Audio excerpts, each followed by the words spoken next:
All right, let's get right into it. We're about to do an autopsy, basically, on a silent crisis that's paralyzing the entire tech industry. This is a crazy story. It's about ambition, it's about physics, and it's about a hidden bottleneck called silicon starvation. Look, you've heard all about the chip shortages, right? The supply chain nightmares? Yeah, that's old news. What if the real reason everything's grinding to a halt is something nobody's even talking about? Yeah, you heard me. It's not the processors.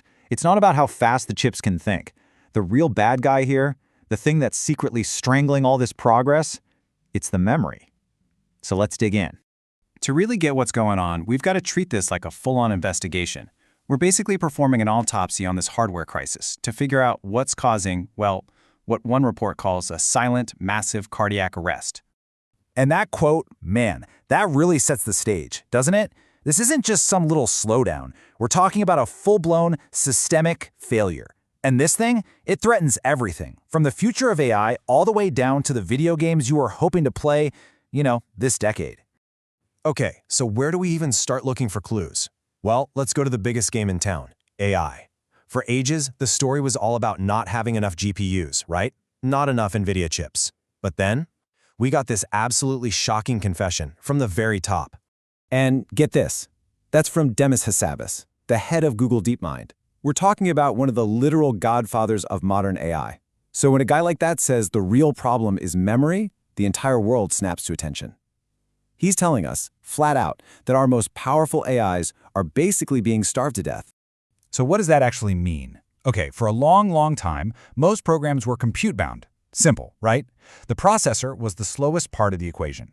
But these giant AI models, they're totally different. They're memory bandwidth bound. Think of it like this. You've got a screaming Formula One engine. That's your GPU. But you're trying to fuel it with a tiny little garden hose. That's your memory. The engine's just sitting there, revving and ready to go, but it's completely starved for fuel. Right. So that little garden hose, it's not going to cut it. Not even close. To feed these AI monsters, you need a legit fire hose of data. And that fire hose, it has a name. HBM, high bandwidth memory.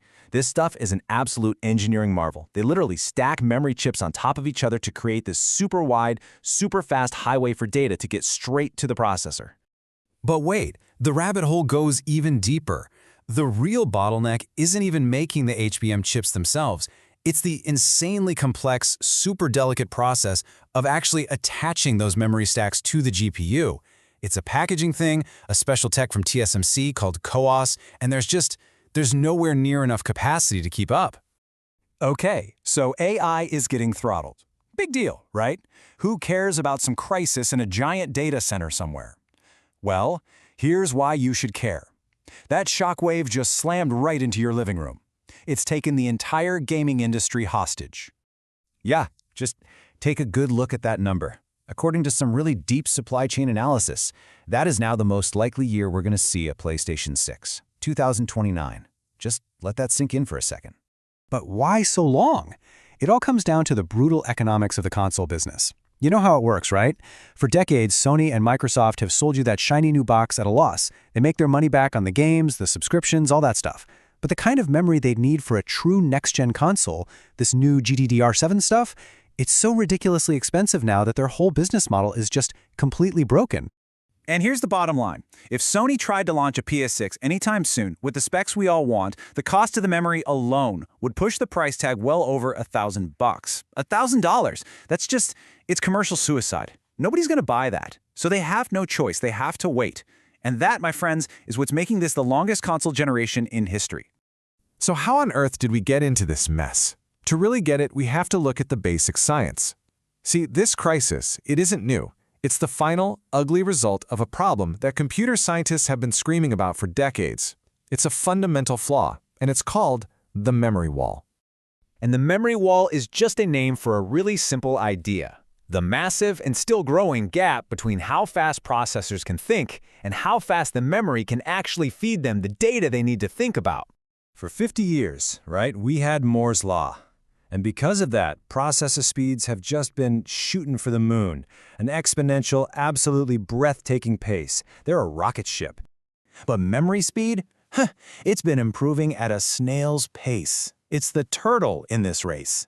And now that huge difference in speed has created a gap so wide that our rocket ship is stalling out right in midair. And get this. This isn't some bug we can just patch. This flaw is baked into the DNA of almost every single computer on the planet. It's called the von Neumann architecture, and it just means the processor and the memory are in two different places, so the data has to constantly travel between them. And that commute, it's now the biggest traffic jam in the history of technology. Okay, so if this memory stuff is so important, who actually makes it? And this is where the tech crisis turns into an economic crisis, because the market for this stuff isn't what you'd call a free market. It's more like a silicon oligarchy. Only 3, count them 3, companies on the entire planet can make this digital gold. SK Hynix and Samsung in South Korea, and Micron here in the US. That's it. They control everything, the whole supply, they set the price, and yeah, they decide who gets to cut to the front of the line. And this is pretty much what that line looks like. It's like a checkout line at the most expensive store in the world. The AI giants, Google, Microsoft, OpenAI, they just walk in with basically unlimited cash and say, we'll take it all, whatever the price. So of course, the memory makers fill those orders first. And companies like Sony, Nintendo, pushed right to the back of the line. Sorry, we'll get to you when we can. So, after all that, what's the final verdict? What did our little autopsy actually tell us about the state of the digital world? All right, here are the 3 big takeaways. Number 1, AI's amazing progress has hit a physical wall. It's literally being quarantined by how much memory we can make and package. 2, gamers are the collateral damage here. You're paying what one report calls the blood price for AI's insane appetite. And 3, the way we've built computers for almost a century, that von Neumann architecture, it's done. It's hit a wall. This whole crisis really just proves one thing. The way we've built computers for the last 75 years just doesn't work anymore. So the big question, the one we want to leave you with, is if the old blueprint is totally broken, what comes next? What kind of crazy new idea is going to be the one that finally shatters the memory wall for good?